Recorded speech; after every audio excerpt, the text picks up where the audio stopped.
नमस्कार दोस्तों, स्वागत है आपका यूट्यूब चैनल अप्रेंटिसशिप इंडिया अड्डा में। दोस्तों आरआरसी ईसीआर पटना जोन की तरफ से बड़ी अपडेट आ चुकी है। दोस्तों फाइनली आप लोगों का इंतजार समाप्त हो गया है। RRC east central railway Patna zone की तरफ से न्यू अप्रेंटिसशिप का नोटिफिकेशन रिलीज कर दिया गया है। 2023-24 सेशन के लिए नोटिफिकेशन रिलीज किया गया है। आईटीआई पास कैंडिडेट के लिए ग्रेट अपॉर्चुनिटी है अगर आप रेलवे से अप्रेंटिसशिप करना चाहते हैं। आप लोग जानते हो कि रेलवे से जो भी अप्रेंटिसशिप करता है उसको आने वाले जो नेक्स्ट वैकेंसी होती है लेवल 1 यानी ग्रुप सी या ग्रुप डी कह सकते हैं, उसमें आप लोगों को बहुत सारा बेनिफिट देखने को मिलता है। तो यहाँ इसी के बारे में पूरा डिटेल वाइज इस वीडियो में डिस्कस करने वाले हैं। Eligibility condition, application process, selection process क्या क्या रखेगा दोस्तों इससे पहले अगर आप अभी तक यूट्यूब चैनल को सब्सक्राइब नहीं किए तो सब्सक्राइब कर लीजिएगा। वीडियो देख रहे हो तो वीडियो को लाइक और शेयर कीजिएगा। दोस्तों हम फाइनली आ चुके हैं आरआरसी ईसीआर पटना जोन की ऑफिशियल वेबसाइट पे। जैसे आप इस वेबसाइट पे आएंगे तो आप यहाँ पर देख सकते हैं, इसमें नोटिस वाले सेशन में जो करके यहाँ पर इंपॉर्टेंट इन्फॉर्मेशन करके दिया गया। यहीं पर आपको एक नोटिस पब्लिश किया गया, online application invited engagement for the act apprentice training under apprentice act 1961। और यहाँ पर over east central railway 2023-24 east central railway 2023-24 के लिए यहाँ पर ओपन किया गया है। आप इस पर क्लिक करेंगे तो आपको एक ऐसा दूसरा पेज ओपन हो जाएगा। आप इस पेज पर आ जाएंगे, यहाँ से आप फॉर्म अप्लाई कर सकते हैं। ईस्ट सेंट्रल रेलवे की तरफ से यह रिक्वायरमेंट निकाली गई अप्रेंटिसशिप का। तो आप यहाँ पर नीचे आएंगे तो वहाँ पर आपको रजिस्ट्रेशन करने का भी ऑप्शन दिया गया है। यहाँ पर क्लिक करके आप रजिस्ट्रेशन कर सकते हैं और यहाँ पर आप हिंदी इंग्लिश में आप नोटिफिकेशन भी डाउनलोड कर सकते हैं। यहाँ पर दोनों माध्यम से दिया गया है, इंग्लिश पर यह है, हिंदी में यह नोटिफिकेशन है।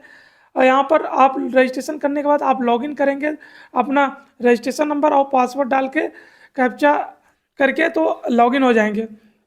तो इसके बारे में पूरा डिटेल में देखते हैं कि कौन कौन से कैंडिडेट एलिजिबल हैं, कौन कौन से ट्रेड वाले अप्लाई कर सकते हैं। इससे पहले आप लोगों को बता दूं कि अगर आपका ड्रीम रेलवे में सरकारी नौकरी के लिए है तो आपके लिए यहाँ पर ग्रेट अपॉर्चुनिटी है, क्योंकि रेलवे में जो भी अप्रेंटिसशिप करता है उसको बहुत सारा बेनिफिट मिलता है। क्योंकि आप लोग जानते हो कि जो ग्रुप डी की भर्ती होती है उसे लेवल 1 पोस्ट कहा जाता है, और यानी आप ग्रुप सी भी कह सकते हैं। लेवल 1 की पोस्ट जो होती है उसमें ये जो रेलवे से अप्रेंटिसशिप करते हैं उनको 20% का रिजर्वेशन दिया जाता है सीसीए कोटा के अंतर्गत, यानी कोर्स कंप्लीटेड एक्ट अप्रेंटिस उन्हें कंसीडर किया जाता है। तो 20% यहाँ पर सीट आपकी रिजर्व रहती है लेवल 1 में। प्लस आप लोगों का पीटी जो होती है फिजिकल, वो भी छूट रहता है, इसमें कोई भी फिजिकल नहीं देने होता है। और यहाँ पर आप लोगों का जो सर्टिफिकेट होता है एनसीबीटी का जो भी सर्टिफिकेट होता है उसका आप लोगों का यहाँ पर 1/3 मार्क्स का वेटेज दिया जाता है। प्लस आप लोग जो भी सीबीटी में आप पाते हैं उसका 2/3 किया जाता है। उसके बाद आपकी फाइनल मेरिट तैयार किया जाता है। तो आप लोगों को इस आधार पर बहुत सारा बेनिफिट देखने को मिलता है। तो इसी के बारे में पूरा डिटेल वाइज ये नोटिफिकेशन यहाँ पर पब्लिश किया गया है। ये रही आपकी डिटेल नोटिफिकेशन, ये रहा आपका हिंदी वाला नोटिफिकेशन, यहाँ पर देख सकते हैं। इसके बाद ये हिंदी नोटिफिकेशन है और यहाँ पर देखेंगे तो आपको ये इंग्लिश का भी नोटिफिकेशन यहाँ पर दिया गया है। तो आप यहाँ पर जैसे देख सकते हैं ईस्ट सेंट्रल रेलवे की तरफ से ये निकाला गया है और यहाँ पर आपका नोटिफिकेशन मेंशन किया गया, नोटिफिकेशन नंबर जो अप्रेंटिस का है 2023-24 के लिए। और यहाँ पर फॉर्म आपका स्टार्ट हो चुका है 10/11/2023 से, जिसका लास्ट डेट यहाँ पर 9/12/2023 बताया गया है। और इसमें आपका जो टोटल वैकेंसी बताई गई है वो यहाँ पर 1832 टोटल वैकेंसी है। और यहाँ पर आप लोगों के लिए जो यहाँ पर अलग अलग ट्रेड वाले डिवीजन वाइज आपको यहाँ पर मेरिट देखने को मिल जाएगा, जो आगे इन्होंने बताया है। आपकी अप्रेंटिस 1961 एक्ट के तहत होने वाली है। आपको इस वेबसाइट पे आके फॉर्म ऑनलाइन कर सकते हैं। आपका यहाँ पर सिलेक्शन प्रोसीजर जो बताया गया है वो यहाँ पर देख सकते हैं। आपकी सिलेक्शन प्रोसीजर होगी जो 10वीं प्लस आपके आईटीआई के इक्वल मेरिट के आधार पर यहाँ पर आपका सिलेक्शन होने वाला है, जो एवरेज परसेंटेज के आधार पर होगा। 10वीं और आईटीआई के मेरिट जोड़ने के बाद उसमें 2 से भाग देंगे, उसके बाद एवरेज जो परसेंटेज आएगी उसके आधार पर आपकी मेरिट बनने वाली है। और इसमें एक शर्त है, आपकी 10वीं में आपकी जो 10वीं 10th में होगी वो 50% से कम नहीं होना चाहिए, तभी आप फॉर्म अप्लाई कर पाएंगे। आपका 50% से अधिक होना चाहिए, कम नहीं होना चाहिए, या 50% हो तो भी अप्लाई कर सकते हैं। और दोनों का समान वेटेज देते हुए आपकी एवरेज परसेंटेज के आधार पर आपकी मेरिट तैयार की जाएगी। इसमें आप लोगों का यहाँ पर डिवीजन वाइज, हर डिवीजन वाइज जो आरआरसी ईसीआर के जोन के अंतर्गत जो डिवीजन होते हैं उसके डिवीजन वाइज आपके यहाँ पर वैकेंसी का डिटेल बताया गया है। इसमें आपको देखेंगे तो आप यहाँ पर देख सकते हैं, पहली जो दानापुर डिवीजन है इसमें टोटल 9 ट्रेड वालों को लिया जा रहा है। इसमें टोटल वैकेंसी जो है वो यहाँ पर 675 है।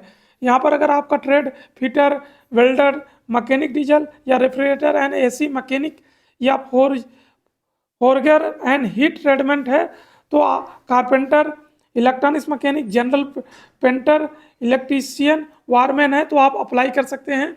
इसके बाद आप यहाँ पर देखेंगे धनबाद डिवीजन में यहाँ पर बताया गया, यहाँ पर टोटल 6 ट्रेडों को मौका दिया गया है। टोटल 156 पोस्ट की वैकेंसी है।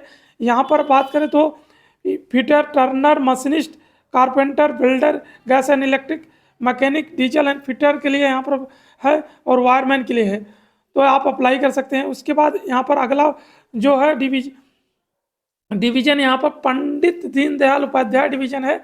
यहाँ पर टोटल 10 ट्रेडों को मौका दिया गया है। यहाँ पर टोटल 518 पोस्ट पर वैकेंसी है। और यहाँ पर भी आप लोगों को देखेंगे तो fitter, machinist, welder, gas and electrician, MMTM और turner, wireman, mechanic RAC, electronics mechanic, mechanic DSL, इन ट्रेडों में आपने आईटीआई किया तो आप यहाँ पर अप्लाई कर सकते हैं। इसके बाद सोनपुर डिवीजन में यहाँ पर बताया गया है कि 5 ट्रेडों को यहाँ पर मौका दिया गया है। इसमें fitter, black Smith, welder, carpenter, painter के लिए मौका दिया गया। 47 पोस्ट पर यहाँ पर आपकी वैकेंसी देखने को मिलेगी। इसके बाद समस्तीपुर डिवीजन में दिया है, यहाँ पर टोटल वैकेंसी 81 है। यहाँ पर fitter, Turner, welder, gas and electrician, mechanical, painter general, carpenter, mechanical DSL या लाइब्रेरी असिस्टेंट के लिए यहाँ पर टोटल 9 पोस्ट के लिए वैकेंसी यहाँ पर दिया गया है। इसके बाद आप देखेंगे यहाँ पर प्लांट डिपो पंडित दीनदयाल उपाध्याय से यहाँ पर भी टोटल 8 पोस्ट की वैकेंसी है। यहाँ पर टोटल 135 सीट की वैकेंसी है। और इसमें भी आपको ट्रेड जो आईटीआई ट्रेड है, fitter, machinist, gas welder, gas and electrician, machinist, grinder, Turner और मैकेनिक एमवी और मैकेनिकल डीएसएल आप अप्लाई कर सकते हैं अगर आपने इन ट्रेडों में आईटीआई किया है। उसके बाद नेक्स्ट आप यहाँ पर देखेंगे कैरिज रिपेयर वर्कशॉप यहाँ पर बताया गया है, यहाँ पर हरनौत में निकाला गया है। और इसमें 3 ट्रेडों को मौका दिया गया है। जो यहाँ पर मेंशन किया गया है वो आप लोगों का यहाँ पर फिटर, मशीनिस्ट, वेल्डर और इलेक्ट्रीशियन के लिए दिया गया। टोटल 110 पोस्ट की यहाँ पर वैकेंसी आप लोगों को देखने को मिल जाएगा। तो अगर आप इस ट्रेड में आईटीआई हैं तो आप यहाँ पर अप्लाई कर सकते हैं। इसके बाद यहाँ पर मैकेनिकल वर्कशॉप समस्तीपुर में निकाला गया। टोटल 110 पोस्ट यहाँ पर भी है। इसमें टोटल 4 पोस्ट के लिए यहाँ पर दिया गया, fitter, machinist, welder, gas and electrician के लिए दिया गया है, तो आप यहाँ पर अप्लाई कर सकते हैं। इसके बाद यहाँ पर टोटल एलिजिबिलिटी कंडीशन जो रखा गया है वो आपके पास एज कंडीशन रखा गया है। 15 से 24 ईयर के कैंडिडेट फॉर्म अप्लाई कर सकते हैं। एज की गणना 1/1/2023 को किया जाएगा। इसमें ओबीसी SC/ST कैंडिडेट को 5 ईयर और ओबीसी को 3 ईयर और पीडब्ल्यूडी को ओबीसी कैंडिडेट जो हैं उनको रिलैक्सेशन मिलेगा। जनरल को 10 ईयर, ओबीसी को 13 ईयर और SC/ST को 15 ईयर का एज रिलैक्सेशन मिलेगा पीडब्ल्यूडी कैंडिडेट को। इसके बाद आपको यहाँ पर EWS कैंडिडेट को भी यहाँ पर आरक्षण मिलेगा जिनका 8 लाख से अंदर इनकम है, तो वो चीज़ें यहाँ पर मेंशन किए गए, तो आप इसको भी देख लीजिएगा। इसके बाद आप लोगों का यहाँ पर क्वालिफिकेशन के बारे में बताया गया है। मिनिमम क्वालिफिकेशन क्या होनी चाहिए, एजुकेशन क्वालिफिकेशन, तो यहाँ पर इन्होंने बताया 10वीं पास होना चाहिए। 10+2 सिस्टम के रिगार्डिंग, यानी आपकी जो 12वीं होती है वो इसके बाद वाली वो सिस्टम जो पहले चलती है वो वाली होनी चाहिए। और 10वीं में आपके 50% होने चाहिए मिनिमम। और आपके पास आईटीआई ट्रेड होना चाहिए, नेशनल ट्रेड सर्टिफिकेट होना चाहिए या national council for vocational training यानी प्रोविजनल सर्टिफिकेट होना चाहिए। नेशनल सर्टिफिकेट हो या SCBT अथवा NCBT से तो भी आप चल जाएगा, यहाँ पर अप्लाई कर सकते हैं। NCBT अथवा SCBT दोनों कैंडिडेट यहाँ पर अप्लाई कर सकते हैं। यहाँ पर फीस के लिए बताया गया एप्लीकेशन फीस 100 रुपीज़ रखी गई जो नॉन रिफंडेबल है। और इसमें जो फीस है वो आपको छूट भी दिया गया है, जो यहाँ पर मेंशन किया गया है, जो फीस में छूट दिया गया है वो SC ST PWD women candidate महिला कैंडिडेट हैं तो भी आपको यहाँ पर छूट दिया गया है, तो आप यहाँ पर अप्लाई कर सकते हैं। इसके बाद यहाँ पर आपकी जो पूरा आपको कैसा फॉर्म अप्लाई करना है तो आपको यहाँ पर लिंक डिस्क्रिप्शन बॉक्स में दे दिया हूँ, वहाँ से भी जाके आप फॉर्म अप्लाई कर सकते हैं। सभी चीज़ आपको अच्छे से प्रॉपर तरीके से आपको यहाँ पर अपलोड करना है, जिसका लास्ट डेट यहाँ पर बताया गया है 9/12/2023 रखा गया है। और आपकी जो ट्रेनिंग होगी वो 1 साल के लिए होने वाली है, जो टाइम टू टाइम जो रेलवे बोर्ड होती है उसके आधार पर आपको अप्रेंटिस एक्ट 1961 के तहत होने वाली है। इसके बाद आपकी जो अप्रेंटिस यहाँ पर कॉन्ट्रैक्ट होने वाला है, जो यहाँ पर देख सकते हैं एग्रीमेंट साइन किया जाएगा, वो आपकी सेंट्रल अप्रेंटिसशिप ट्रेनिंग के रूल के आधार पर होने वाली है, तो आप लोग इसको भी देख लीजिएगा। फिर आपका जो यहाँ पर मेडिकल फिटनेस सर्टिफिकेट भी आपको बनवा के लेके जाना होगा जब आपकी सिलेक्शन हो जाएगा, तो यहाँ पर ये सब चीज़ें दी गई है, तो आप इसके आधार पर आपको बनवा के लेके जाना है। जो यहाँ पर मेडिकल एग्जामिनेशन फीस जो रखा गया है वो यहाँ पर बताया गया है 24 रुपया मेडिकल एग्जामिनेशन फीस रखा गया है।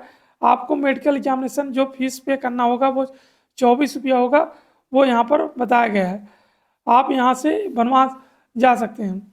यहाँ पर इन्होंने बताया medical certificate government authority doctor registered होना चाहिए, असिस्टेंट या सेंट्रल गवर्नमेंट या स्टेट गवर्नमेंट का होगा, वहाँ से भी आपको बनवाना होगा। फिर भी अगर आप रेलवे बोर्ड मेडिकल कराएगी तो आपको 24 रुपया फीस देना होगा। और आपको हेल्प डेस्क यहाँ पर दिया कि कोई भी समस्या है तो आप इस पर भी फ़ोन कर सकते हैं।